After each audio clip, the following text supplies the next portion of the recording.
When a hiring manager asks, "Why are you looking to leave your current position?" he or she wants to find out why you aren't happy or satisfied with your current job and whether these reasons could result in future issues at the new company. No one wants to leave a job with which they are completely content.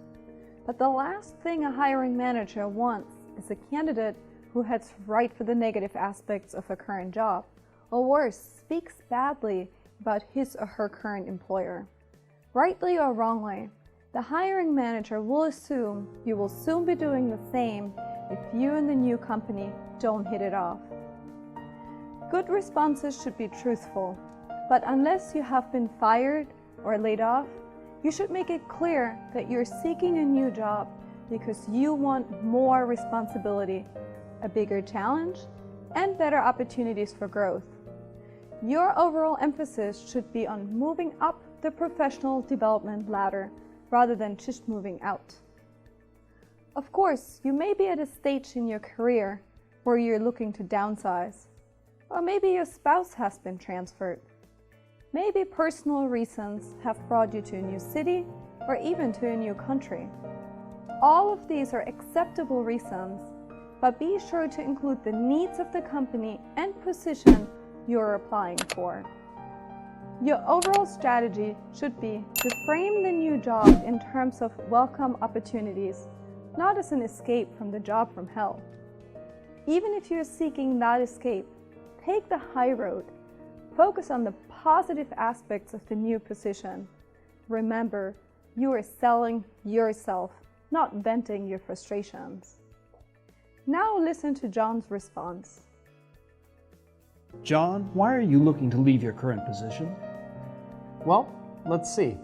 Over the last 5 years, my career has taken me from intern to manager. And along each step of the way, I've learned, developed, and improved my skills. I'm grateful that my current position has enabled me to hone my skills as a project manager and supervisor. However, at this point, I'm ready to take my career to the next level and take on a more senior role with an increased amount of responsibility. As a senior project manager at United Health, I would be able to take on more responsibility in that senior role. I'd also be working for an organization whose mission is to help others lead healthier lives. I love the saying, "Health is wealth," because it's so true. If you have your health, you basically have everything.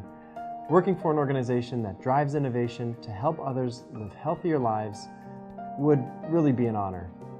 Why not just seek a more senior role in your current company? Yeah, well, that was my first idea. My current company does understand my desire to grow and take on more responsibilities, but at this point they just simply can't offer me the opportunity. The projects I'm managing are winding down, and the company has opted not to invest further in financial services. So, at this point in my career, I'm looking to grow with a company that is results-oriented and committed to innovation. And that brings me to United Health, and a position where I believe I can contribute through my commitment to customer service, my communication skills, and my experience in data-driven decision-making. Plus, the more I think about the healthcare sector, the stronger my desire to work in your field. I've worked in financial services, business administration, and IT projects. And yeah, those are challenging fields, and they do help make the world a better place. But working in the healthcare industry for a company that is driving innovation to help others lead healthier lives, man, that's a higher level mission that speaks to my passion. Let's look at some of the language John uses. John refers to the last 5 years of his career as along each step of the way. This is spoken language, meaning over a period of time. Notice, after this phrase, John adds, "I've learned." That is short for "I have learned," which is the present perfect form of the regular verb learn. John uses the present perfect because he's talking about an action that extends over a period of time from 5 years ago to the present. The present perfect is one of the verb forms that English speakers use all the time. It is important that you use this form correctly because it is one of the most commonly used verb forms in English. It's used whenever an English speaker is thinking about an action as extending over an interval of time. Whenever you use a time phrase, that expresses an interval of time reaching into the present, you need to use the perfect aspect. The two most common time phrases that require the perfect are signaled by the keywords for and since.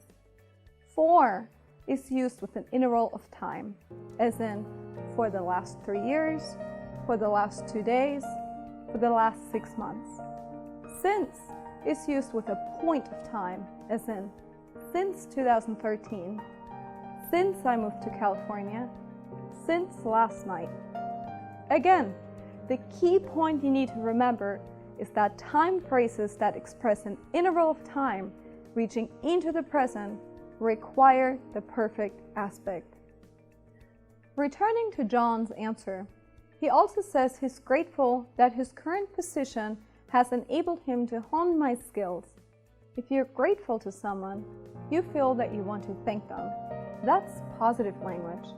The most common collocations we use in English are to feel gratitude and to be grateful. Gratitude is a noun. You know that because of the tude ending. Think of the words aptitude, attitude, and multitude, or the words latitude and longitude. The suffix tude is used to form nouns. Grateful is an adjective. You know that because of the full ending. The suffix means full of. Think of the words careful, full of care, respectful, full of respect, and helpful, full of a willingness to help. Many adjectives in English are formed with this ending.